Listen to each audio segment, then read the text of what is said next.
Hi hello ಎಲ್ರಿಗೂ ನಮಸ್ತೆ. ಎಲ್ಲರೂ ಹೇಗಿದ್ದೀರಾ? ಐ ಹೋಪ್ ಎಲ್ಲರೂ ಚೆನ್ನಾಗಿದ್ದೀರಾ ಅಂತ ಭಾವಿಸ್ತಾ ಇವತ್ತಿನ ಡೈಲಿ ವ್ಲಾಗ್ ಸ್ಟಾರ್ಟ್ ಮಾಡ್ತಾ ಇದ್ದೀನಿ. ಯಾರೆಲ್ಲ ನನ್ನ ಯೂಟ್ಯೂಬ್ ಚಾನಲ್ನ ಸಬ್ಸ್ಕ್ರೈಬ್ ಮಾಡ್ಕೊಳ್ದೆ ನೋಡ್ತಾ ಇದ್ದಾರೆ ದಯವಿಟ್ಟು ಸಬ್ಸ್ಕ್ರೈಬ್ ಮಾಡ್ಕೊಂಡು ನೋಡಿ. ಇಷ್ಟ ಆದರೆ ಒಂದು ಲೈಕ್ ಮಾಡಿ, ಏನಾದರೂ ಹೇಳೋದಿದ್ರೆ ಕಮೆಂಟ್ ಬಾಕ್ಸಲ್ಲಿ ಕಮೆಂಟ್ ಕೂಡ ಮಾಡಿ. ಹಬ್ಬಕ್ಕೆ ಪ್ರಿಪ್ರೇಷನ್ ಮಾಡ್ತಾ ಇದ್ದೀನಿ. ಕ್ಲೀನಿಂಗ್ ಎಲ್ಲ ಸ್ವಲ್ಪನೇ ಮಾಡ್ತಾ ಇದ್ದೀನಿ. ಯಾಕೆ ಅಂದರೆ ಈ ವಿಡಿಯೋ ಮಾಡಬೇಕಾದ್ರೇ ಬಿದ್ದುಬಿಟ್ಟು ಸ್ವಲ್ಪ ಕೈ ಏಟಾಗಿತ್ತು. ವರಮಹಾಲಕ್ಷ್ಮಿ ಕ್ಲೀನ್ ಮಾಡ್ತಾ ಇರೋರೆಲ್ಲರೂ ಆದಷ್ಟು ನಿಧಾನಕ್ಕೆ ಆರಾಮಾಗಿ ಒಂದು ಪ್ಲ್ಯಾನಿಂಗ್ ಮಾಡ್ಕೊಂಡು ಮಾಡಿ ಅಂತ ಹೇಳ್ತೀನಿ. ಇವಾಗ ಹಬ್ಬಕ್ಕೆ ಅಂತ ಕ್ಲೀನ್ ಮಾಡೋದು ತುಂಬ ಹಿಂಸೆ ಅನಿಸುತ್ತೆ. ಅಂದರೆ ಕೆಲವ್ರು ನೋಡಬೇಕು ಎಲ್ಲ ಒಂದು ಚೂರು ಏನೂ ಬಿಡದೆ ಅವತ್ತಿಂದ ಒಂದು ವಾರದಿಂದನೇ ಕ್ಲೀನ್ ಮಾಡೋಕ್ಕೆ ಸ್ಟಾರ್ಟ್ ಮಾಡ್ತಾರೆ. ಆ್ಯಕ್ಚುಲಿ ಅದು ಆಗಬಾರ್ದು. ನಾನೇನು ಮಾಡ್ತೀನಿ ಅಂದರೆ ಈ ಥರದ್ದು ಏನಾದರೂ ಖಾಲಿ ಆದಂಗೆ ಆ ಬಾಕ್ಸ್ನ ತೊಳ್ಕೊಂಡು ಹೊಸದು ತೊಗೊಂಡು ಬಂದಿರೋದನ್ನು ಹಾಕ್ತಾ ಇರ್ತೀನಿ. ಅವಾಗ ಏನಾಗುತ್ತೆ ಅಂದರೆ ಸ್ವಲ್ಪ ನಿಮಗೆ ಬರ್ಡನ್ ಕೂಡ ಕಮ್ಮಿ ಆಗುತ್ತೆ. ನಾನು ಇವತ್ತು ಕೂಡ ಅಷ್ಟೇ ಹಬ್ಬಕ್ಕೆ ಯಾವ್ದು ಖಾಲಿಯಾಗಿತ್ತು ಅದನ್ನು ಮಾತ್ರ ತೆಗೆದು ತೊಳೆದ್ಬಿಟ್ಟು ಮತ್ತೆ ನಾನು ಏನೇನು ತೊಗೊಂಬಂದಿದ್ದೀನಿ ಅದನ್ನು ರೀಫಿಲ್ ಮಾಡಿ ಇಡ್ತಾ ಇದ್ದೀನಿ. ಏನೇನು ನಾನು ದಿನಸಿ ಐಟಮ್ಸ್ ಎಲ್ಲ ತೊಗೊಂಡು ಬಂದಿರ್ತೀನಿ ಅದನ್ನು ಹಾಕ್ಬಿಟ್ಟು ಇಡ್ತೀನಿ. ಹಳೇದು ಯಾವುದನ್ನು ತೊಳೆಯಲ್ಲ. ಯಾಕೆಂದರೆ ಖಾಲಿ ಆದಾಗ ತೊಳೆದ್ಬಿಟ್ಟು ಇಟ್ಟಿರ್ತೀನಿ.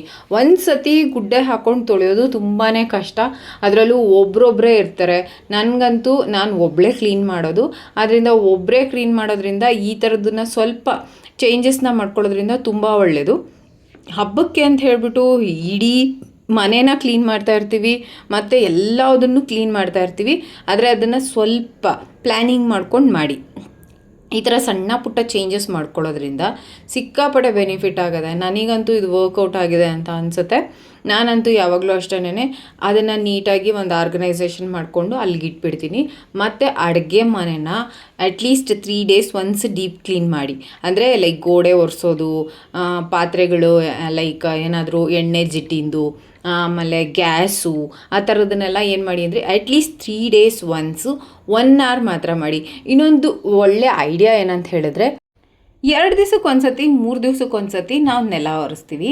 ನೆಲ ಒರೆಸ್ಬೇಕಾದ್ರೆ 1 ರೂಮ್ ಮಾತ್ರ ಡೀಪ್ ಕ್ಲೀನ್ ಮಾಡಿ, ಇನ್ನು ಮಿಕ್ಕಿದ್ದನ್ನು ಆ್ಯಸ್ ಇಟ್ ಈಸ್ ನೆಲ ಒರೆಸ್ಕೊಂಡು ಬನ್ನಿ.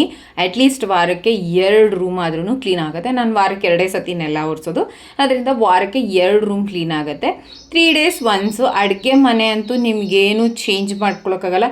3 days ಒನ್ಸು ನೀವು ಅದನ್ನ ಗೋಡೆ ಅದನ್ನೆಲ್ಲ ಒರೆಸ್ಕೊಂಡ್ಲೇಬೇಕು. ಯಾಕೆಂದರೆ ಏನಾದರೂ ಸಾಸಿವೆ ಸಿಡದೇ ಇರುತ್ತೆ. ನಾವು ಪ್ರತಿ ದಿವಸ ಒಂದಕ್ಕಾದ್ರೂ ಒಗ್ಗರಣೆ ಹಾಕ್ತೀವಿ, ಅದು ಸಾಸಿವೆ ಎಲ್ಲ ಸಿಡ್ದಿರುತ್ತೆ. ಅದನ್ನು ಹೆಂಗೆ ಮಾಡಿದ್ರೂ ಅದು ಜಿಡ್ಡೆಲ್ಲ ಹೋಗ್ಸೋಕ್ಕೆ ಆಗೋದಿಲ್ಲ.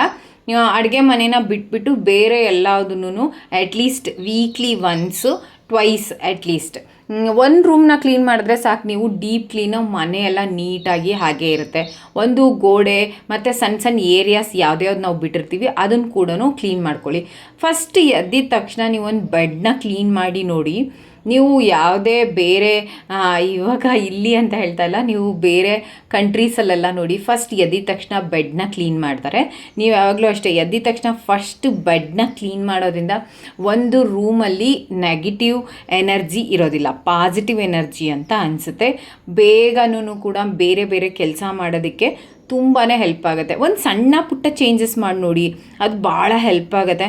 ನನಗಂತೂ ಫಸ್ಟಿಂದನೂ ಅಷ್ಟೇ ಏನಾದರೂ ಸಣ್ಣ ಪುಟ್ಟ ಚೇಂಜಸ್ ಮಾಡಿದಾಗ ಸ್ವಲ್ಪ ಹೆಲ್ಪ್ ಆಯಿತು ಅಂತಂದರೆ ಅದನ್ನು ಹಾಗೆ ಅಡ್ಯಾಪ್ಟ್ ಮಾಡ್ಕೋತೀನಿ. ನಾನು ಹಳೆ ಬಾಕ್ಸ್ಗಳನ್ನ ಯಾವುದನ್ನು ತೊಳೆದಿಲ್ಲ. ಖಾಲಿ ಆಗಿದ್ದು ಒಂದು 8 ಏನೋ ಖಾಲಿ ಆಗಿತ್ತು, ಅದನ್ನು ಮಾತ್ರ ತೊಳೆದ್ಬಿಟ್ಟು ನೀಟಾಗಿ ಅಲ್ಲಿಗೆ ಜೋಡಿಸಿಡ್ತಾ ಇದ್ದೀನಿ. ನಾನು ವಾರಕ್ಕೆ ಅಟ್ಲೀಸ್ಟ್ 1 ಸತಿ ಆದ್ರೂ ಡೀಪ್ ಕ್ಲೀನ್ ಮಾಡ್ತೀನಿ. ಸ್ವಲ್ಪ ಅಡುಗೆ ಮನೆ ದೊಡ್ಡದಾಗಿರೋದ್ರಿಂದ 3 days ಒನ್ಸ್ ಮಾಡೋಕ್ಕಾಗಲ್ಲ. ಗ್ಯಾಸು ಮತ್ತು ಗೋಡೆಗಳನ್ನ ಮಾತ್ರ ಅಟ್ಲೀಸ್ಟ್ 3 days ಒನ್ಸ್ ಆ ಥರದ್ದು ಕ್ಲೀನ್ ಮಾಡ್ತಾ ಇರ್ತೀನಿ. ಮತ್ತು ಇನ್ನೊಂದೇನು ಅಂತ ಹೇಳಿದ್ರೆ ತುಂಬ ಕ್ಲೀನಿಂಗ್ ಪ್ರೊಸೆಸ್ಸಲ್ಲಿ ಊಟದ ವಿಷಯನೇ ಮರ್ತು ಹೋಗಿರ್ತೀವಿ. ಸ್ವಲ್ಪ ಏನಾದರೂ ಹೆಲ್ದಿ ಆ ಥರದ್ದನ್ನು ಊಟ ಮಾಡಿಕೊಂಡು ತಿನ್ನಿ. ಯಾಕೆ ಅಂದರೆ ಈಗಂತೂ ಹೆಲ್ತ್ ಇಶ್ಯೂಸ್ ಸಿಕ್ಕಾಪಟ್ಟೆ ಜಾಸ್ತಿ ಆಗ್ತದೆ. ಅದರಿಂದ ಅದೊಂದು ಸಣ್ಣ ಟಿಪ್ಪು. ಮತ್ತು ಇನ್ನೊಂದೇನು ಅಂದರೆ ಯಾವಾಗಲೇ ನೀವು ಕ್ಲೀನ್ ಮಾಡಬೇಕಾದ್ರೂ ಮನೆಯೆಲ್ಲ ಕ್ಲೀನ್ ಮಾಡಿಬಿಟ್ಟು ಹಾಗೆ ಬಿಡಿ. ಹಿಂದಿನ ದಿವಸ ನೆಲ ಒರೆಸ್ಕೊಳ್ಳಿ. ಆದರೆ ದೇವ್ರ ಮನೆನ ಅರ್ಲಿ ಮಾರ್ನಿಂಗ್ ಬೆಳಗ್ಗೆನೇ ಕ್ಲೀನ್ ಮಾಡ್ಕೋಬೇಕು. ಯಾಕೆಂದರೆ ಅದು ಹಿಂದಿನ ದಿವಸ ಮಾಡಿಡೋಕ್ಕೆ ಆಗೋದೇ ಇಲ್ಲ. ಲೈಕ್ ಹಬ್ಬದ ಹಿಂದಿನ ದಿವಸ ಮಾಡ್ಕೋಬೋದು, ಅದಕ್ಕಿಂತ ಪ್ರೀವಿಯಸ್ ಡೇಸಲ್ಲಿ ಕ್ಲೀನ್ ಮಾಡ್ಕೊಳಕ್ಕಾಗಲ್ಲ. ಯಾಕಂದರೆ ಬೆಳ್ಳಿ ಸಾಮಾನೆಲ್ಲ ನೀವು ಹಿಂದಿನ ದಿವಸ ತೊಳೆದ್ರೇ ತೊಳೆಯೋಕ್ಕಾಗೋದು. ಅದರಿಂದ ಹಬ್ಬಕ್ಕೆ ಇನ್ನೊಂದು ದಿವಸ ಇದೆ ಅನ್ನೋವಾಗನೇ ಕ್ಲೀನ್ ಮಾಡ್ಕೊಳ್ಳಿ. ನಾನು ಆಲ್ಮೋಸ್ಟ್ ಎಲ್ಲದನ್ನು ಬೆಳ್ಳಿ ಐಟಮ್ಸ್ ಇಟ್ಟಿದ್ದೀನಿ. ಫಸ್ಟು ಇದು ಎಲ್ಲದನ್ನು ಇಟ್ಟಿದ್ದೆ, ಈಗ ಸ್ವಲ್ಪ ಕಮ್ಮಿ ಮಾಡ್ಕೊಂಡಿದ್ದೀನಿ. ಇದು ನೋಡಿ ಬೆಳ್ಳಿದು ಚೊಂಬು, ತುಂಬ ದಿವಸ ಆಗಿತ್ತು ನಾನು ಇದನ್ನು ಪೂಜೆಗೆ ಯೂಸ್ ಮಾಡಿ. ಅದನ್ನು ಏನು ಆಗಿದೆ ಅಂದರೆ ಕಪ್ಪುಗಾಗ್ಬಿಟ್ಟಿದೆ. ಇದೂ ನಾನು ರೆಗ್ಯುಲರಾಗಿ ಯೂಸ್ ಮಾಡ್ತಾಯಿದ್ದೆ, ಇದು ಕೂಡ ಕಪ್ಪುಗಾಗ್ಬಿಟ್ಟಿದೆ, ಸಿಕ್ಕಾಪಟ್ಟೆ ಕಪ್ಪುಗಾಗ್ಬಿಟ್ಟಿತ್ತು. ನೀವು ಬೆಳ್ಳಿ ಸಾಮಾನ ಏನು ಮಾಡಿದ್ರೂ ಅದು 99% ಇದೇ ಥರನೇ ಕಪ್ಪುಗೇ ಆಗುತ್ತೆ. ಅದಕ್ಕೆ ನಾನು ಏನು ಮಾಡ್ತೀನಿ ಅಂದರೆ ಪೇಪರಲ್ಲಿ ಸುತ್ತಬಿಟ್ಟು ಇಡ್ತೀನಿ. ಕೆಲವೊಂದನ್ನು ಸುತ್ತಬಿಟ್ಟು ಇಟ್ಟಿದ್ದೆ, ಅದು ತುಂಬ ಏನು ನಮಗೆ ಹೆಲ್ಪ್ ಆಗೋಲ್ಲ, ಒಂದು 30% ಹೆಲ್ಪ್ ಆಗುತ್ತೆ, ತುಂಬ ಏನು ಅದು ಡಾರ್ಕ್ ಆಗಿರಲ್ಲ. ನಾನು ಯೂಸ್ ಮಾಡದೇ ಇರ್ತಕ್ಕಂಥದ್ದನ್ನು ಈ ಥರ ನೀಟಾಗಿ ಒಂದು ಪ್ಯಾಕ್ ಮಾಡಿ ಎತ್ತಿಟ್ಟಿರ್ತೀನಿ. ಹಬ್ಬ ಬಂದಾಗ ಅಟ್ಲೀಸ್ಟ್ ಒಂದು ಸತಿ ಆದರೂ ತೊಳೆಯೋಣ ಅಂತ. ಆದಷ್ಟು ಬೆಳ್ಳಿ ಸಾಮಾನು ತೊಗೋಬೇಕಾದ್ರೇ ನೀವು ಏನು ಡಿಸೈನ್ ಇಲ್ಲದೆ ಇರೋ ತೊಗೊಳ್ಳಿ, ಕ್ಲೀನಿಂಗಿಗೆಲ್ಲ ಸಿಕ್ಕಾಪಟ್ಟೆ ಹೆಲ್ಪ್ ಆಗುತ್ತೆ. ನಾನಿವತ್ತೊಂದು ಲೈಕ್ ಬೆಳ್ಳಿ ಕ್ಲೀನ್ ಮಾಡೋದಕ್ಕೆ ಆನ್ಲೈನಲ್ಲಿ ತರಿಸಿದ್ದೀನಿ. ಅದಕ್ಕೆ ಸ್ವಲ್ಪ ಇರಿಟೇಷನ್ ಅಂತ ಅನಿಸುತ್ತೆ. ನಾನು ತುಂಬ ವರ್ಷದಿಂದ ಇದನ್ನು ಯೂಸ್ ಮಾಡ್ತಾಯಿದ್ದೀನಿ. ಅದಕ್ಕೆ ಏನು ಮಾಡ್ತಾಯಿದ್ದೀನಿ, ಕೈಗೆ ಗ್ಲೌಸ್ ಹಾಕ್ಕೋತಾ ಇದ್ದೀನಿ. ಗ್ಲೌಸು ಸ್ವಲ್ಪ ಜಾಸ್ತಿ ತೊಗೊಂಡು ಬಂದುಬಿಟ್ಟಿದೆ. ಅದೇನಾಗ್ಬಿಟ್ಟಿದೆ ಅಂದರೆ ಜಾಸ್ತಿ ತೊಗೊಂಬಂದಿರೋದು ಅಂದರೆ 1 ವರ್ಷಕ್ಕಿಂತ ಜಾಸ್ತಿ ಆಗಿದೆ. ಅದು ಸ್ವಲ್ಪ ಏನಾಗಿದೆ ಅಂದರೆ ಅದೆಲ್ಲ ಹಾಳಾಗಿಬಿಟ್ಟಿದೆ. ಅದಕ್ಕೆ ತೂತಾಗಿರೋದನ್ನೆಲ್ಲ ಹಾಗೆ ಇಟ್ಬಿಟ್ಟು ಅಂದರೆ ಬಿಸಾಕಕ್ಕೆ ಇಟ್ಬಿಟ್ಟು ಹೊಸದನ್ನು ಹಾಗೆ ಯೂಸ್ ಮಾಡ್ತಾಯಿದ್ದೀನಿ. ಸ್ಕಿನ್ನಿಗೆ ಇರಿಟೇಷನ್ ಆಗತ್ತೆ ಅನ್ನೋರು ಇದನ್ನು ಯೂಸ್ ಮಾಡಿ, ಸ್ಕಿನ್ನಿಗೆ ಇರಿಟೇಷನ್ ಆಗಲ್ಲ ಅನ್ನೋರು ಯೂಸ್ ಮಾಡಿ. ಸ್ವಲ್ಪ ಸ್ಮೆಲ್ ಇರುತ್ತೆ, ಊಟ ತಿಂಡಿ ಮಾಡಬೇಕಾದ್ರೆ ಕಷ್ಟ ಅನಿಸುತ್ತೆ. ನಾನು ಸುಮಾರು ವರ್ಷಗಳಿಂದ ಇದರಿಂದ ಕ್ಲೀನ್ ಮಾಡ್ತಾಯಿದ್ದೀನಿ. ನಿಮ್ಗೆ ಒಂಥರ ಮ್ಯಾಜಿಕ್ ಅಂತಲೇ ಅನಿಸುತ್ತೆ, ನೀಟಾಗಿ ಹೋಗ್ಬಿಡುತ್ತೆ. ಇದು ಸುಮ್ಮನೆ ಒಂದು ಡ್ರಾಪ್ ಬಿದ್ರೇ ನೋಡಿ, ಇದು ನೋಡಿ ಎಷ್ಟು ಕಪ್ಪಾಗಿದೆ ಅಂತ ಹೇಳ್ಬಿಟ್ಟು, ಅದು ಸುಮ್ಮನೆ ಹಿಂಗೆ ಉಯ್ದರೆ ಸಾಕು ನೀಟಾಗಿ ಹೋಗ್ಬಿಡುತ್ತೆ. ಆಮೇಲೆ ಏನೂ ಕರೆಗಳೂ ಇರೋದಿಲ್ಲ. ಹಬ್ಬದ ಹಿಂದಿನ ದಿವಸನೇ ಕ್ಲೀನ್ ಮಾಡ್ಕೊಳಕ್ಕಾಗೋದು, ಯಾಕಂದರೆ ಒಂದೇ ಸಮ ಕ್ಲೀನ್ ಮಾಡಿ ಇರೋಕ್ಕೂ ಆಗೋಲ್ಲ. ಇದನ್ನೇನಾದರೂ ತುಂಬ ದಿವಸ ಅಂದರೆ 3 ಡೇಸ್ಗಿಂತ ಜಾಸ್ತಿ ಇಟ್ಟರೆ ಅದು ಸೇಮ್ ಅದೇ ಥರನೇ ಕಪ್ಪಗಾಗ್ತಾ ಬರುತ್ತೆ. ಅದಕ್ಕೆ ಏನು ಮಾಡಬೇಕು ಅಂದರೆ ಹಬ್ಬದ ಹಿಂದಿನ ದಿವಸ ಕ್ಲೀನ್ ಮಾಡ್ಕೊಳ್ಳೋದೇ ಬೆಸ್ಟು. ನೋಡಿದ್ರಲ್ಲ ಹೇಗಾಗಿದೆ ಅಂತ ಹೇಳ್ಬಿಟ್ಟು, ಸುಮ್ಮನೆ ಒಂದು ಡ್ರಾಪ್ ಬಿದ್ರೇ ಸಾಕು, ಅದೆಲ್ಲ ನೀಟಾಗಿ ಕ್ಲೀನ್ ಆಗೋದಕ್ಕೆ ಸ್ಟಾರ್ಟ್ ಆಗುತ್ತೆ. ಅದನ್ನು ಕೆಳಗಡೆ ಇದೆಯಲ್ಲ, ಅದನ್ನ ಹಿಂಗೆ ಹಚ್ತಾ ಇದ್ದೀನಿ ನೋಡಿ, ಒಳ್ಳೆ ಮ್ಯಾಜಿಕ್ ಥರ ಎಲ್ಲ ನೀಟಾಗಿ ಹೋಗ್ಬಿಡುತ್ತೆ.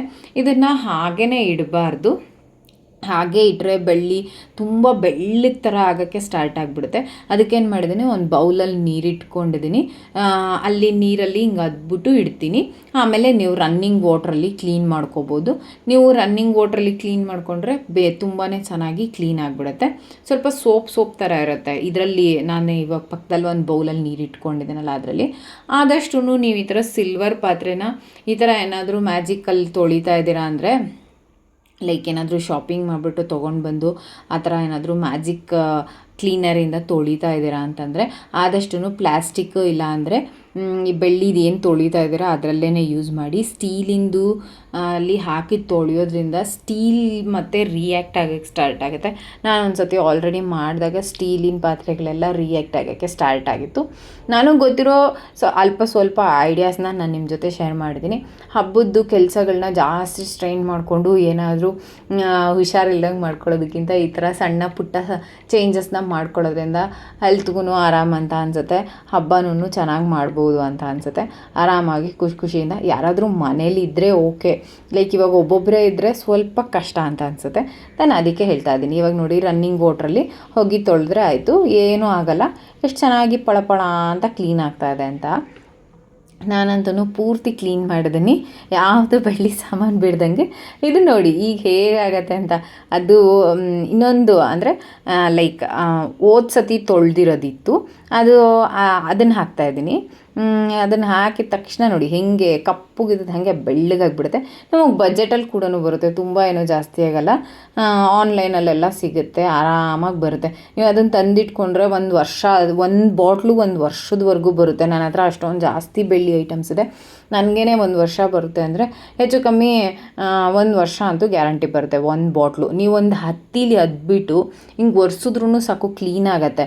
ನಾನು ಇದನ್ನೆಲ್ಲ ಸ್ವಲ್ಪ ಜಾಸ್ತಿ ದಿವಸದಿಂದ ಎತ್ತಿಟ್ಟಿದ್ನಲ್ಲ, ಆದ್ದರಿಂದ ಆ ಥರ ಉಜ್ಜಿ ತೊಳಿತಾ ಇದ್ದೀನಿ. ಅದನ್ನು ಉಜ್ಜೋ ಅವಶ್ಯಕತೆ ಏನಿಲ್ಲ. ಇದು ತುಂಬ ಕಪ್ಪಗಾಗಿತ್ತಲ್ಲ, ಅದಕ್ಕೆ ಏನು ಮಾಡ್ತೀನಿ, ಸ್ವಲ್ಪ ಸಣ್ಣ ಸಣ್ಣ ಡಾಟ್ಸ್ ಇರುತ್ತೆ, ಅದಕ್ಕೋಸ್ಕರ ಏನು ಮಾಡ್ತಾಯಿದ್ದೀನಿ ಅಂದರೆ ಸ್ವಲ್ಪ ಉಜ್ಜಿಬಿಟ್ಟು ಕ್ಲೀನ್ ಮಾಡ್ತಾಯಿದ್ದೀನಿ ಅಷ್ಟೇ.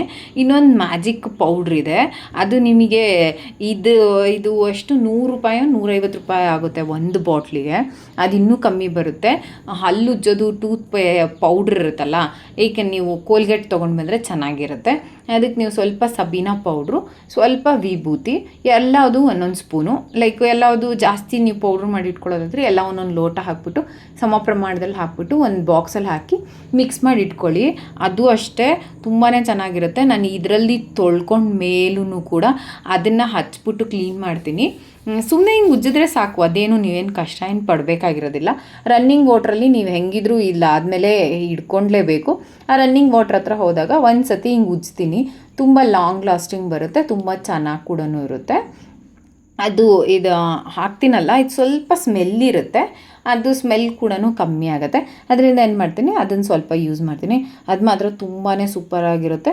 ಒಂದು ಸತಿ ಯಾರಾದರೂ ಟ್ರೈ ಮಾಡಿಲ್ಲ ಅಂದರೆ ಬೆಳ್ಳಿ ಸಾಮಾನ ಇವಾಗ ನಾನು ಹೇಳಿದ್ನಲ್ಲ ಅಷ್ಟನ್ನು ಮಿಕ್ಸ್ ಮಾಡಿ ಇಟ್ಕೊಂಡು ಟ್ರೈ ಮಾಡಿ ನೋಡಿ, ತುಂಬಾ ಸೂಪರಾಗಿ ಬರುತ್ತೆ. ರಿಸಲ್ಟ್ ಸೂಪರಾಗಿರುತ್ತೆ. ಅದೇ ಬೆಳ್ಳಿ ಪಾತ್ರೆ ಎಲ್ಲ ಫಳ ಅಂತ ಇರುತ್ತೆ, ಸ್ವಲ್ಪ ನಿಮಗೆ ಲೈಕ್ ಡಾಟ್ ಥರ ಆಗಿಬಿಟ್ಟಿರುತ್ತೆ, ಆ ಥರ ಆಗೋದಿಲ್ಲ. ಅದನ್ನು ಹೇಳಿದ್ದು ನಾನು ನಿಮಗೆ. ಆಮೇಲೆ ವರಮಹಾಲಕ್ಷ್ಮಿ ಹಬ್ಬನ ನೀವೆಲ್ಲ ಹೇಗೆ ಆಚರಣೆ ಮಾಡ್ತಾಯಿದ್ದೀರಾ ಅಂತ ಹೇಳಿ. ನಾನು ಈ ಸತಿ ಸೀರೆ ಎಲ್ಲ ಉಡ್ಸೋದೆಲ್ಲ ಡೌಟು, ಯಾಕೆ ಅಂದರೆ ನಾನು ಈ ಸತಿ ಹೊಸ ಸೀರೆನೇ ತೊಗೊಂಡು ಬಂದಿಲ್ಲ. ಸ್ವಲ್ಪ ಕನ್ಸ್ಟ್ರಕ್ಷನ್ ಕಡೆನೂ ಸ್ವಲ್ಪ ಬ್ಯುಸಿ ಇದ್ದೀನಿ. ಫಸ್ಟ್ ಏನು ಅಂದ್ಕೊಂಡೆ ಅಂದರೆ 4 ಫ್ಲೋರ್ ಅಂದ್ಕೊಂಡ್ವಿ, ಆಮೇಲೆ 2 ಫ್ಲೋರಿಗೆ ಬಂದ್ವಿ, ಇವಾಗ ಯೋಚನೆ ಮಾಡ್ತಾಯಿದ್ದೀವಿ. ಅದರದ್ದು ಏನೇನೋ ಟೆನ್ಷನ್ಸ್ ಇದೆ, ಆದ್ದರಿಂದ ಶಾಪಿಂಗ್ ಮಾಡಲಿಲ್ಲ. ಇನ್ನೊಂದೇನು ಅಂತ ಹೇಳಿದ್ರೆ, ನಾನು ಪ್ರತಿ ವರ್ಷ ಸ್ಯಾರಿ ತೊಗೊಂಬಂದರೆ ಉಟ್ಕೊಳ್ಳೋದಕ್ಕಾಗೋದಿಲ್ಲ. ನಾವು ನಾಗರು ಮಾಡಬೇಕು ನೆಕ್ಸ್ಟ್ ಮಂತು. ಆ ನಾಗರಿಗಂತೂ ಹೊಸ ಸ್ಯಾರಿ ಇಡಲೇಬೇಕು ನಾವು. ಆದ್ದರಿಂದ ಏನು ಮಾಡ್ತೀನಿ ಅಂದರೆ 2 ಹಬ್ಬಕ್ಕೂ ಸ್ಯಾರಿ ತೊಗೊಂಡು ಬಂದರೆ ಉಟ್ಕೊಳ್ಳೋಕ್ಕಾಗೋದಿಲ್ಲ, ಅದಕ್ಕೆ ತೊಗೊಂಡು ಬಂದಿಲ್ಲ. ಆಮೇಲೆ ಬರ್ತಡೆಗೆ ಬೇರೆ ಒಂದು ಸೀರೆ ತೊಗೊಂಡ್ಬಿಟ್ಟಿದ್ದೆ, ಅದು ಕೂಡ ವೇಸ್ಟ್ ಆಗುತ್ತೆ. ಆದ್ದರಿಂದ ಏನು ಮಾಡಿದ್ದೀನಿ, ಈ ಸತಿ ವರಮಹಾಲಕ್ಷ್ಮಿ ಹಬ್ಬಕ್ಕೆ ನಾನು ಏನೂ ಶಾಪಿಂಗ್ ಮಾಡಿಲ್ಲ. ನಾನು ಶಾಪಿಂಗ್ ಮಾಡದೇ ಇದ್ರೂ ಕೂಡ ಹೋಗ್ತಾಯಿದ್ದೆ. ಸುಮ್ಮನೆ ಶಾಪಿಂಗ್ ವೈಬೆಲ್ಲ ಚೆನ್ನಾಗಿರುತ್ತೆ. ಲೈಕ್ ಏನಾದರೂ ಯಾರಾದರೂ ಕುಂಕುಮಕ್ಕೆ ಬಂದವ್ರಿಗೆ ಏನಾದರೂ ಸರ್ಪ್ರೈಸಾಗಿ ಕೊಡೋಕ್ಕೆ, ಮತ್ತು ಅದು ಒಂದು ಪ್ಲೇಟ್ ಎಲ್ಲ ರೆಡಿ ಮಾಡೋಕ್ಕೆ, ಆ ಥರದಕ್ಕಾದರೂ ಹೋಗ್ತಾಯಿದ್ದೆ. ಆದರೆ ಈ ಸತಿ ಹುಷಾರಿಲ್ಲದೆ ಇರೋದ್ರಿಂದ ನಾನು ಹೋಗೋಕ್ಕೂ ಆಗ್ತಾ ಇರಲಿಲ್ಲ. ಅದಕ್ಕೆ ಹೋಗಲಿಲ್ಲ ನಾನು. ಆಮೇಲೆ ಅಭಿನವ್ಗೂ ಸ್ಕೂಲ್ ರಜಾ ಇಲ್ಲ ಅಂತ ಅನಿಸುತ್ತೆ. ಅದರಿಂದ ಏನು ಮಾಡ್ತಿದ್ದೀನಿ, ಈ ಸತಿ ಈ ಯಾವಾಗಲೂ ಮಾಡೋದಕ್ಕಿಂತನೂ ಇನ್ನೂ ಜಾಸ್ತಿ ಸಿಂಪಲ್ಲಾಗಿ ಹಬ್ಬಗಳನ್ನ ಮಾಡ್ತಾಯಿದ್ದೀನಿ. ಈ ಸತಿ ಅಂತೂ ಈ ವರ್ಷ ಪೂರ್ತಿ ಕನ್ಸ್ಟ್ರಕ್ಷನಲ್ಲೇ ಬ್ಯುಸಿ ಇರ್ತೀವಿ. ಮೇ ಬಿ ಅದರಿಂದ ಇನ್ನೂ ಸ್ವಲ್ಪ ಕಮ್ಮಿ ಮಾಡಿದ್ದೀನಿ ಅಂತ ಅನಿಸ್ತಾ ಇದೆ. ನೀವೆಲ್ಲ ಹೇಗೆ ಮಾಡ್ತಾಯಿದ್ದೀರಾ ಅಂತ ಹೇಳಿ. ನನ್ನ ಸಣ್ಣ ಪುಟ್ಟ ಟಿಪ್ಸು ನಿಮ್ಗೆ ಹೇಗೆ ಅನ್ನಿಸ್ತು ಅಂತಲೂ ಕೂಡ ಹೇಳಿ. ಯಾವಾಗಲೂ ಅಷ್ಟೇ ಮನೆ ಕ್ಲೀನ್ ಮಾಡೋದನ್ನು ಒಂದು ದೊಡ್ಡ ಟಾಸ್ಕ್ ಅಂತ ಫೀಲ್ ಮಾಡಬಾರ್ದು. ಸಣ್ಣ ಪುಟ್ಟ ಐಡಿಯಾಸ್ ಮಾಡಿಕೊಂಡ್ರೆ ಸಾಕು. ನೀವು ಬೆಳಗ್ಗೆ ಎದ್ದಾಗ ಒಂದು ಸತಿ ಕಸ ಗುಡಿಸ್ಕೊಂಡು, ಈವ್ನಿಂಗ್ ಕಸ ಗುಡಿಸೋ ಬದಲು ನೆಲ ಒರೆಸ್ಕೊಂಡು ನಾಳೆಗೆ ಕಸ ಗುಡ್ಸೋಕೆ ಕೂಡ ನಿಮಗೆ ಹೆಲ್ಪ್ ಆಗುತ್ತೆ. ಯಾಕೆಂದರೆ ಹಿಂದಿನ ದಿವಸನೇ ನೀವು ನೆಲ ಒರೆಸಿರೋದ್ರಿಂದ ಅಷ್ಟೊಂದೇನು ನಿಮಗೆ ಬರ್ಡನ್ ಅಂತ ಫೀಲ್ ಆಗೋಲ್ಲ. ನಾನು ಯಾವಾಗಲೂ ಅಷ್ಟೇ ಅದೇ ಥರ ಮಾಡ್ಕೊತೀನಿ. ಒಬ್ಬೊಬ್ಬರೇ ಇರೋರು ಆದಷ್ಟು ಕೆಲಸನ ಕಮ್ಮಿ ಮಾಡ್ಕೊಳ್ಳಿ. ನಮಗೆ ಕೆಲಸದವ್ರದ್ದು ಅಗತ್ಯ ಇರೋಲ್ಲ, ಆದರೆ ನಮ್ಗೆ ಒಂದೊಂದು ಸತಿ ಬೇಕಾಗ್ತಾರೆ ಈ ಹಬ್ಬಗಳ ಟೈಮಲ್ಲಿ. ಆವಾಗ ನಮ್ಗೆ ಯಾರೂ ಕೆಲಸದವ್ರು ಸಿಗಲ್ಲ. ಈ ಥರ ಏನಾದರೂ ನಾವೇ ಮ್ಯಾನೇಜ್ ಮಾಡ್ಕೋಬೇಕು ಅನ್ನೋ ಹಾಗಿದ್ರೆ ಈ ಥರ ಮ್ಯಾನೇಜ್ ಮಾಡ್ಕೊಳ್ಳಿ. ಬೆಳಗ್ಗೆ ಕಸ ಗುಡಿಸಿ ಸಾಯಂಕಾಲ ನೆಲ ಒರೆಸಿ, ಮುಂದಿನ ದಿವಸಕ್ಕೂ ಆಗುತ್ತೆ, ಹಿಂದಿನ ದಿವಸಕ್ಕೂ ಆಗುತ್ತೆ. ಸಣ್ಣ ಪುಟ್ಟ ಚೇಂಜಸ್ನ ಮಾಡ್ಕೊಳ್ಳಿ. ನೆಲ ಒರೆಸೋದಕ್ಕೆ ಸ್ವಲ್ಪ ಉಪ್ಪು ಹಾಕ್ಕೊಂಡು ನೆಲ ಒರೆಸ್ಕೊಳ್ಳೋದ್ರಿಂದ ಪಾಸಿಟಿವ್ ಎನರ್ಜಿ ಬರುತ್ತೆ. ಕರ್ಪೂರ ಕೂಡ ಸೇರಿಸ್ಕೋಬೋದು, ಗಂಜಲ ಕೂಡ ಸೇರಿಸ್ಕೋಬೋದು. ನಾನು ನೆಲ ಒರೆಸ್ಬೇಕಾದ್ರೆ ಯಾವಾಗಲೂ ಸೇರಿಸ್ಕೋತೀನಿ. ಹಬ್ಬಗಳು ಬಂದಾಗ ಏನಾದರೂ ಲೈಕ್ ಸೋಪಿನ ಪುಡಿ, ಈಗೆಲ್ಲ ಜಲ್ಲೆಲ್ಲ ಬಂದಿದೆ, ಅದನ್ನೆಲ್ಲ ಹಾಕ್ಬಿಟ್ಟು ಒರೆಸ್ಕೊಂಡು ಇನ್ನೊಂದು ನೀರಲ್ಲಿ ಗಂಜಲ, ಉಪ್ಪು, ಕರ್ಪೂರ ಅದನ್ನು ಸೇರಿಸ್ಕೊಂಡು ಒರೆಸ್ಕೊಳ್ಳೋದ್ರಿಂದ ಪಾಸಿಟಿವ್ ಎನರ್ಜಿ ಕೂಡ ಬರುತ್ತೆ. ಸಣ್ಣ ಪುಟ್ಟ ಚೇಂಜಸ್ನ ಮಾಡ್ಕೊಳ್ಳಿ. ಒಬ್ಬರೇ ಇರೋರು ಸಣ್ಣ ಪುಟ್ಟ ಚೇಂಜಸ್ ಮಾಡ್ಕೊಳ್ಲೇಬೇಕು. ಯಾಕೆ ಒಬ್ಬರೇ ಇರೋರು ಅಂತ ಅಷ್ಟೊಂದು ಸತಿ ಹೇಳ್ತಾ ಇದ್ದೀನಿ ಅಂದರೆ, ಮನೆ ದೊಡ್ಡದಾಗಿ ಕಟ್ಟಿಸ್ಕೊಂಡಿರ್ತೀವಿ, ಮನೇಲಿ ಯಾರೂ ಕೆಲಸ ಮಾಡೋರು ಇರಲ್ಲ. ಅಭಿನವ್ ಚಿಕ್ಕವನು, ನಂಜುಂಡೇಶ್ವರಿ ಕೆಲಸ ಬರಲ್ಲ, ಲೈಕ್ ಎಲ್ಲದನ್ನು ನಾನೇ ಮಾಡಬೇಕು. ಕೆಲಸದವ್ರು ನನಗೆ ಅಡ್ಜಸ್ಟ್ ಆಗಲಿಲ್ಲ, ಯಾರೋ ಒಬ್ಬರು ಮಾತ್ರ ಸಿಕ್ಕಿದ್ರು, ಅವ್ರು ಇವಾಗ ಇಲ್ಲಿಲ್ಲ. ದೆನ್ ಏನು ಮಾಡೋಕ್ಕಾಗತ್ತೆ, ಏನಾದರೂ ಮಾಡಲೇಬೇಕಲ್ವ ಚೇಂಜಸ್ ಅಂತ ಹೇಳ್ಬಿಟ್ಟು ಅದಕ್ಕೆ ಏನು ಮಾಡ್ತೀನಿ, ನಾನೇ ಅಡ್ಜಸ್ಟ್ ಮಾಡ್ಕೊಂಡು ಮಾಡ್ತಾ ಹೋಗ್ತಾ ಇರ್ತೀನಿ. ಸ್ವಲ್ಪ ಪ್ಲ್ಯಾನಿಂಗಿಂದ ಇಡೀ ಹೋಲ್ ಡೇ ನೀವು ಆರಾಮಾಗಿರ್ಬೋದು. ಫಸ್ಟ್ ಒನ್ ಬೆಳಗ್ಗೆ ಎದ್ದ ತಕ್ಷಣ ಬೆಡ್ನ ಮಡಿಸಿ, ಸೆಕೆಂಡ್ ಒನ್ ಸ್ನಾನ ಮಾಡಿ ದೇವ್ರ ಪೂಜೆ ಮಾಡಿ, ಥರ್ಡ್ ಒನ್ ಏನು ಮಾಡಿ ಅಂತ ಹೇಳಿದ್ರೆ ಸ್ವಲ್ಪ ಯೋಗ ಧ್ಯಾನ ಆ ಥರದನ್ನು ಏನಾದರೂ ಮಾಡಿ, ಫೋರ್ತ್ ಒನ್ ಏನು ಮಾಡಿ ಅಂತ ಹೇಳಿದ್ರೆ ಅಡುಗೆ ಮಾಡಿ, ಒಳ್ಳೆ ಅಡುಗೆ ಮಾಡಿಬಿಟ್ಟು ಒಳ್ಳೆ ಊಟ ಮಾಡಿ, ಫಿಫ್ತ್ ಒನ್ ಸ್ವಲ್ಪ ರೆಸ್ಟ್ ಮಾಡಿ. ಯಾವಾಗಲೂ ಅಷ್ಟೇ ತುಂಬ ಕೆಲಸ ಮಾಡೋದ್ರಿಂದ ಆರೋಗ್ಯಕ್ಕೆ ಒಳ್ಳೆಯದಲ್ಲ, ಸ್ವಲ್ಪ ರೆಸ್ಟ್ ಮಾಡಿ. ಸಿಕ್ಸ್ತ್ ಒಂತ್ ಏನು ಅಂತ ಹೇಳಿದ್ರೆ ಆಗಿದ್ದ ಕೆಲಸಗಳನ್ನ ಲೈಕ್ ಬೆಳಗ್ಗೆ ಆಗಿದ್ದ ಕೆಲಸಗಳನ್ನ ಎಲ್ಲ ನೀಟಾಗಿ ಎತ್ತಿಟ್ಟು ಮತ್ತು ಈವ್ನಿಂಗ್ ಅಡುಗೆಗೆ ಏನು ಬೇಕೋ ಅದನ್ನು ಪ್ರಿಪೇರ್ ಮಾಡಿ. ಸೆವೆಂತ್ ಒನ್ ಏನು ಹೇಳ್ತೀನಿ ಅಂತ ಹೇಳಿದ್ರೆ, ನೀವು ಬೆಳಗ್ಗೆ ಏನೂ ಕ್ಲೀನಿಂಗ್ ಕಡೆ ಏನೂ ಮಾಡಿರಲ್ಲ ಅಂತ ಹೇಳಿದ್ರೆ ಈವ್ನಿಂಗ್ ಸ್ವಲ್ಪ ಮಾಡಿ. ಅಂದರೆ ರೆಸ್ಟ್ ಮಾಡಿದ್ಮೇಲೆ ಅಡುಗೆ ಪ್ಲ್ಯಾನ್ ಮಾಡಿದ್ಮೇಲೆ ಸ್ವಲ್ಪ ಕ್ಲೀನಿಂಗ್ ಏನಾದರೂ ಇದ್ದರೆ ಮಾಡ್ಬೋದು. ಇಲ್ಲ ಅಂತ ಹೇಳಿದ್ರೆ ಸೆವೆಂತ್ ಏನು ಮಾಡಬೇಕು ಅಂತ ಹೇಳಿದ್ರೆ ಕ್ಲೀನಿಂಗ್ ಮಾಡ್ಕೊಳ್ಳಿ, ಜೊತೆಲಿ ಅಡುಗೆನೂ ಮಾಡ್ಕೊಳ್ಳಿ. ಯಾವಾಗಲೂ ಅಷ್ಟೇ ಕ್ಲೀನಿಂಗ್ ಮತ್ತು ಅಡುಗೆನ ಜೊತೆಲಿ ಮಾಡ್ಕೊಳ್ಳೋದ್ರಿಂದ ಬೆಸ್ಟ್ ಅಂತ ಅನಿಸುತ್ತೆ. ನೆಕ್ಸ್ಟ್ ಏಯ್ತ್ ಮಂತ್ ಏನು ಅಂತ ಹೇಳಿದ್ರೆ, ಲೈಕ್ ಎಷ್ಟು ಮನೆ ಕ್ಲೀನಿಂಗಿಗೆ ನೀವು ಒತ್ತು ಕೊಡ್ತೀರೋ ಅಷ್ಟೇ ನಿಮ್ಮ ಬಾಡಿಗೂ ಕ್ಲೀನಿಂಗ್ ಬೇಕಾಗತ್ತೆ. ಆಯಿಲ್ ಮಸಾಜ್ ಇಲ್ಲ ಸ್ಯಾಂಡ್ ಮಸಾಜ್ ಇಲ್ಲ ಏನಾದರೂ ಒಂದು ಲೈಕ್ ಸಾಲ್ಟ್ ಬಾತ್ ಆ ಥರದ್ದು ಏನಾದರೂ ಒಂದು ಮಾಡಿ, ಅಟ್ಲೀಸ್ಟ್ ಡೈಲಿ ಒನ್ಸ್ ಆ ಥರದನ್ನು ಮಾಡಿ. ನಿಜವಾಗ್ಲೂ ನಿಮಗೂ ಒಂದು ಪಾಸಿಟಿವ್ ಎನರ್ಜಿ ಅಂತ ಸಿಗುತ್ತೆ. ನೈನ್ತ್ ಮಂತ್ ಏನು ಹೇಳ್ತೀನಿ ಅಂತ ಹೇಳಿದ್ರೆ, ಯಾವಾಗಲೂ ಮನೆ ಕೆಲಸ ಅಂತಲೇ ಯೋಚನೆ ಮಾಡಬಾರ್ದು. ಒಂದು ಸಣ್ಣ ಪುಟ್ಟ ನಮ್ಮ ಸ್ಕಿಲ್ಸಿಗೂ ನೀವು ಒಂಚೂರು ಒತ್ತು ಕೊಡಬೇಕು ಅಂತ ನನಗೆ ಅನಿಸುತ್ತೆ. 10th ಒಂದು ಏನು ಗೊತ್ತಾ, ನಾಳೆ ಏನು ಮಾಡಬೇಕು ಅಂತ ಫಸ್ಟಿನ ದಿವಸನೇ ಪ್ಲ್ಯಾನ್ ಮಾಡ್ಕೊಳ್ಳಿ. ಲೈಕ್ ಗುರುವಾರ ಆದರೆ ನಾನು ಗುರುವಾರನ ಜಾಸ್ತಿ ಪ್ಲ್ಯಾನ್ ಮಾಡ್ತೀನಿ, ಯಾಕೆಂದರೆ ನಾನು ಗುರುವಾರನ ತುಂಬ ಸ್ಪೆಷಲ್ ಅಂತ ಟ್ರೀಟ್ ಮಾಡ್ತೀನಿ. ಶುಕ್ರವಾರ ಆದರೆ ಲಕ್ಷ್ಮೀ ವಾರ ಅಂತ, ಶನಿವಾರ ಆದರೆ ಬೇರೆ ಥರ. ಲೈಕ್ ವಾರನೂ ಒಂದೊಂದು ಥರ ಪ್ಲ್ಯಾನ್ ಮಾಡ್ಕೊಳ್ತಾ ಬನ್ನಿ. ಹಿಂದಿನ ದಿವಸ ನಾವು ಏನು ಮಾಡಬೇಕು ಅಂತ 5 ನಿಮಿಷ ನೀವೊಂದೇನಾದರೂ ಬರ್ಕೊಳ್ಳೋ ಹಾಗಿದ್ರೆ ಬರ್ಕೊಳ್ಳಿ. ಇಲ್ಲ ಅಂತ ಹೇಳಿದ್ರೆ ಹಾಗೆ ಒಂದು ಕ್ಯಾಲ್ಕುಲೇಷನ್ ಮಾಡ್ಕೊಳ್ಳಿ. ಯಾವತ್ತೂ ಅಷ್ಟೇ ಮನುಷ್ಯನ ಜೀವನನ ಪ್ಲ್ಯಾನ್ಡ್ ಏನೂ ಮಾಡೋಕ್ಕಾಗಲ್ಲ. ಅಟ್ಲೀಸ್ಟ್ ಇಷ್ಟು ಕೆಲಸ ಮಾಡ್ಬೋದು ಅಂತ ಒಂದು ಲೀಸ್ಟ್ ಮಾಡ್ಕೊಳ್ಳಿ, ನಿಮಗೆ ಒಂದು ಸ್ವಲ್ಪ ಹೆಲ್ಪ್ ಆಗುತ್ತೆ. ನೋಡಿ ಬೆಳ್ಳಿ ಪಾತ್ರೆ ಹೇಗೆ ಪಳ ಅಂತ ಇದೆ. ನಾನು ಆ ಪೌಡ್ರಲ್ಲಿ ಕೂಡ ರನ್ನಿಂಗ್ ವಾಟ್ರಲ್ಲಿ ಕ್ಲೀನ್ ಮಾಡಬೇಕಾದ್ರೆ ಒಂದು ಸತಿ ಉಜ್ಜಿಟ್ಕೊಂಡ್ರೆ ಏನಾಗುತ್ತೆ ಅಂದರೆ ಪಳ ಅಂತ ಇರುತ್ತೆ. ಅಟ್ಲೀಸ್ಟ್ ನಿಮ್ಗೊಂದು ವಾರಗಟ್ಟಲೆ ಆದರೂ ಈ ಥರ ತುಂಬಾ ಚೆನ್ನಾಗಿರುತ್ತೆ. ಇದು ಅಷ್ಟಲಕ್ಷ್ಮಿ ಚೊಂಬು ತೊಳೆಯೋದು ಕಷ್ಟ ಅಂತ ಅಂತಾರೆ, ಯಾಕೆಂದರೆ ಅದರಲ್ಲಿ ಸಿಕ್ಕಾಪಟ್ಟೆ ನಿಮಗೆ ಲೈಕ್ ಚಿತ್ರಗಳೆಲ್ಲ ಇರುತ್ತೆ, ಅದರಿಂದ ಒಂಚೂರು ಕಷ್ಟ ಅಂತ ಅನಿಸುತ್ತೆ.